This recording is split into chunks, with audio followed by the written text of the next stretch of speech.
استعرض تاريخ منذ بعثة محمد صلى الله عليه وسلم.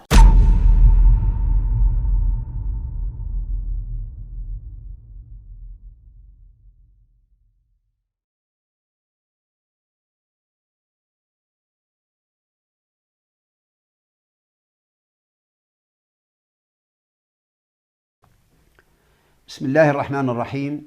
بسم الله الرحمن الرحیم. ستایش بر الله پروردگار عالمیان را، درود و سلام بر سید پیغمبران محمد، عائله ایشان و تمام صحابگانشان. ای الله، و ما چیزی را آموزان که برایمان منفعت آور است و به ما نصیب گردان که از شنیده هایمان برای خود نفع حاصل کنیم. علم ما را افزون بگردان، ما را به راه راست هدایت کن و ما را کسانی بگردان که دیگر آدمان را به این راه روانه می‌سازند. ای الله، مایان را بنده های صالح بگردان. برادران عزیز، ما شما را با سلام اسلامی مبارکباد میگوییم. السلام علیکم و رحمت الله و برکاته. در این مجلس ما به یک مسئله حیاتاً مهم دخل میکنیم. این مسئله به محاسبه کردن و مسئولیت مسلمانان از تطبیق شدن اسلام دخل دارد. دین بزرگ اسلام که مهر پیام‌های آسمانی است، از دیگر دین‌ها با آن فرق میکند که آن دین تمام بشریت است. این دین هر یک مسلمان را برای اجرای تمام احکام شریعت مسئول کرده است.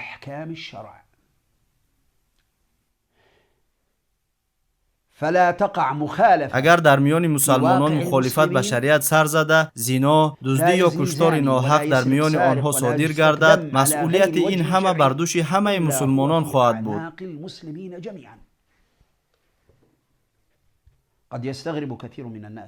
شاید بسیاری ها از سخنان من حیران شوند، اما کسی که آیات قرآن را می آموزد به سخنانم تعجب نمی کند.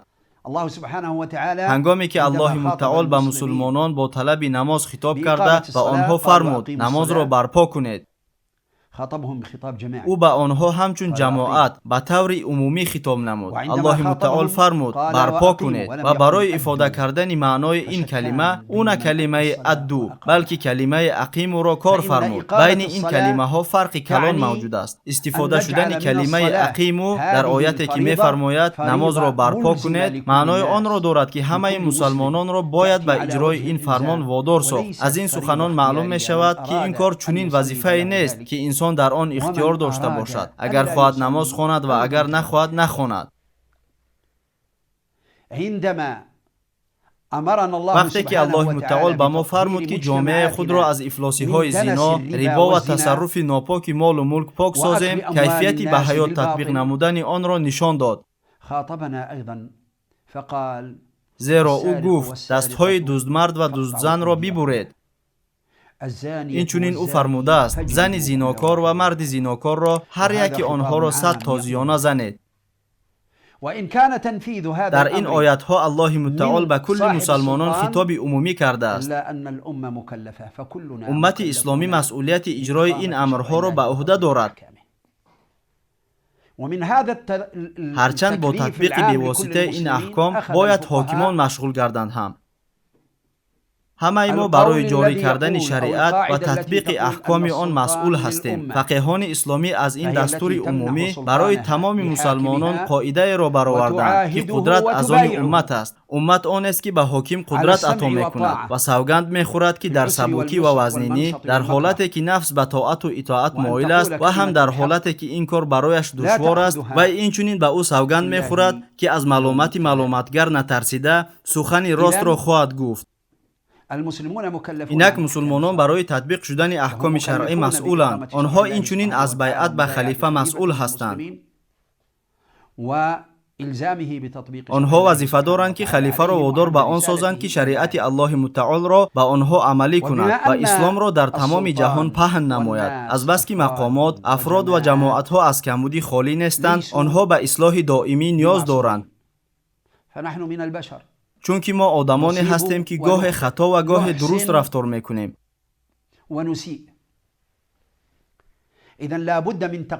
برای همین هم باید در اساس کتاب الله و سنت رسول خدا صلی الله علیه و سلم محاسبه کردن لازم است.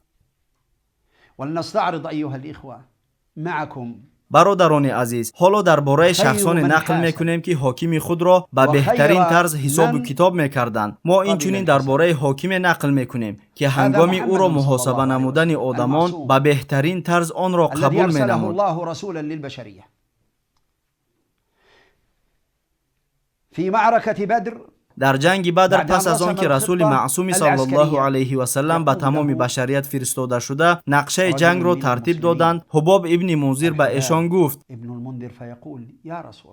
ای رسول خدا صلی الله علیه و سلم، تو لشکر را به این طرز با فرمان الله جایگیر کردی یا اینکه این کار را به جنگ، مکر و رای تعلق دارد؟ حباب ابن منذر میخواست بفهمد که جایگیر شوی مذکور لشکر از جانب خداست که پیامبر صلی الله علیه و سلم در این حال آن را به طرز دیگر جای داده نمیتوانستند یا اینکه این گونه تمرکز لشکر کار جنگی، مکاری و رای بهترین است. اگر چنین جایگیر شوی لشکر فرمان الله می بود، حباب به آن تسلیم میشد. اما اگر این طور نباشد، پس چنین نقشه جایگیر کنی ارتش باید مورد بررسی و حساب و کتاب قرار می گرفت.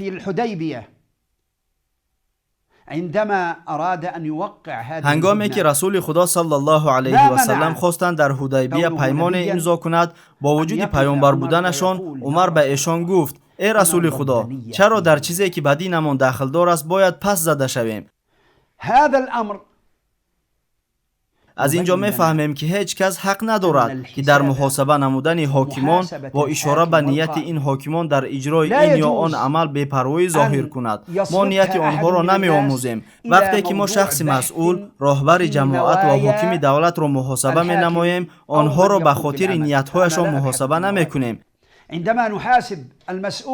اگر نیت آنها را با کاری که میکنند آمیخته کنیم، این نیت‌ها این کارها را باطل می‌سازند.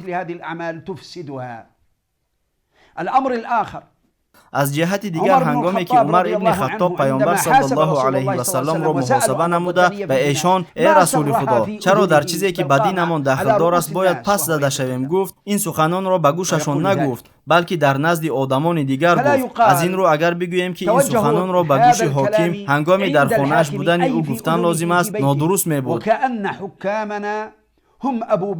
گویا حاکمان ما مثل ابوبکر و عمر که درهایشان برای مظلومان و آزاردیدگان و اسیران باز بود هستند. گویا مردم امروز زیر ظلم مقامات امنیتی بی‌رحم و ظالم قرار ندارند. اکنون بیایید به تاریخ بهترین آدمان برمیگردیم. بیایید به زندگی نامه عمر ابن خطاب، ابوبکر، صحابگان و نسل‌های بعد آنها برمیگردیم و این مسئله‌های سرشمار نگرید. هنگامی که ابوبکر صدیق می‌خواست با مرتدها جنگ اعلان کند، عمر نزد او حاضر شده و او گفت: نخود با مردم جنگ کنی که شهادت می‌دهند که هیچ خدای جز الله نیست و محمد رسول اوست. او ابوبکر را محاسبه نموده در این خصوص سوال کردن گرفت. این چنین ابوبکر نیز هنگامی که حاکم شد خطبه خوانده چنین گفت: من بر شما حاکم شدم در حالی که من بهتر از شما نیستم. اگر کارم درست باشد مرا یاری کنید و اگر نادرست عمل کنم مرا اصلاح نمایید. چنین بود ابوبکر و همین طور محاسبه صورت می‌گرفت. عمر ابن خطاب که در منبر بود گفت: ای مردم، گوش اندازید و اطاعت کنید.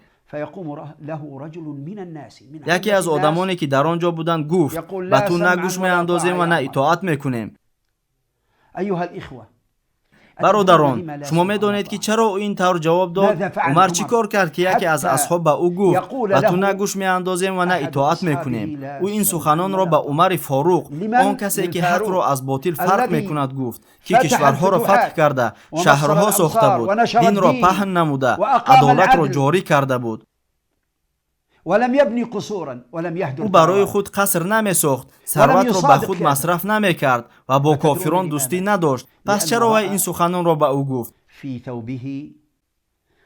وی به او چنین گفت زیرا دید که لباسش از لباس آنها کمی درازتر است. وی او را برای متاعی که یک کف دست درازتر بود محاسبه نموده گفت: به تو نه گوش می‌اندازیم و نه اطاعت می‌کنیم.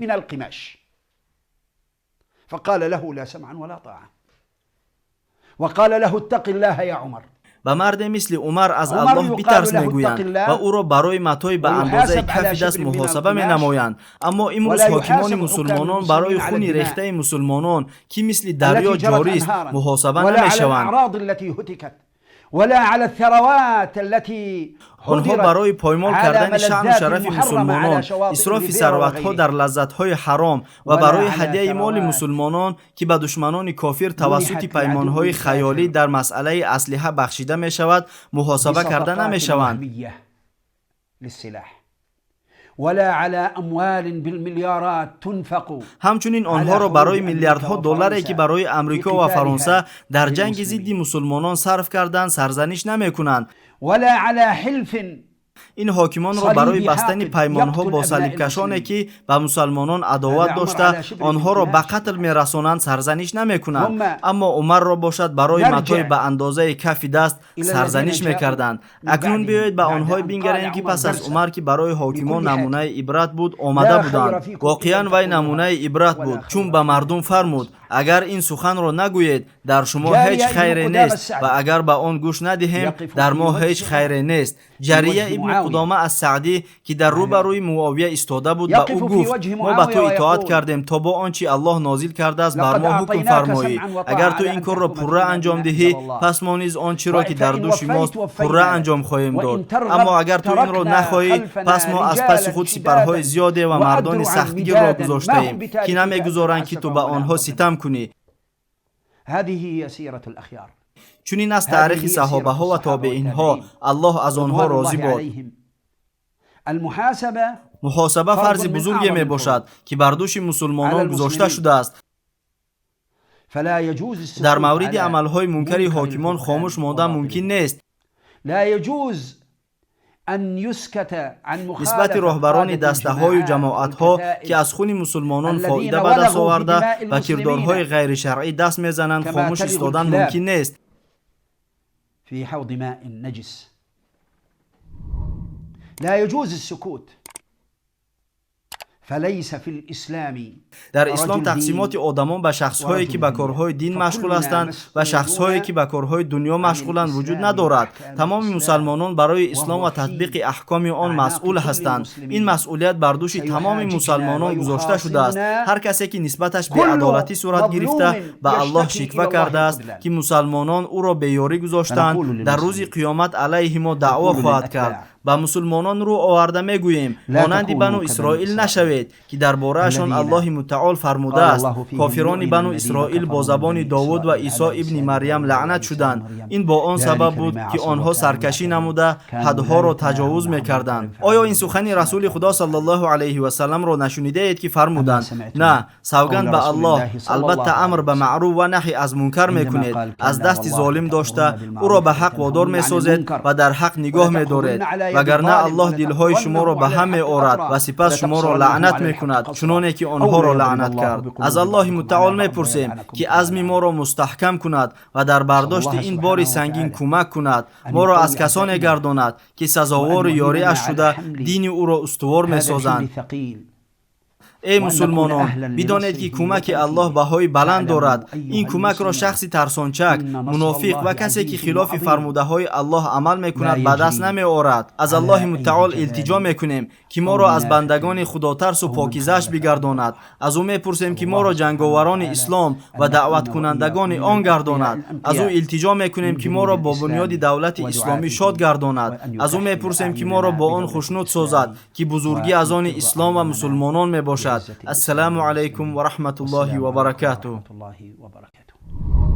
تماشابینان گرامی اگر خواهید که نوارهای ما زود و بردوام برآیند پس زیر کردن تکمچه لایک را فراموش نکنید. البته در شبکه ما ابونه شوید و ویدیوهای ما را به دیگران برسانید زیرا رساننده مثل عمل کننده صاحب مکافات میگردد.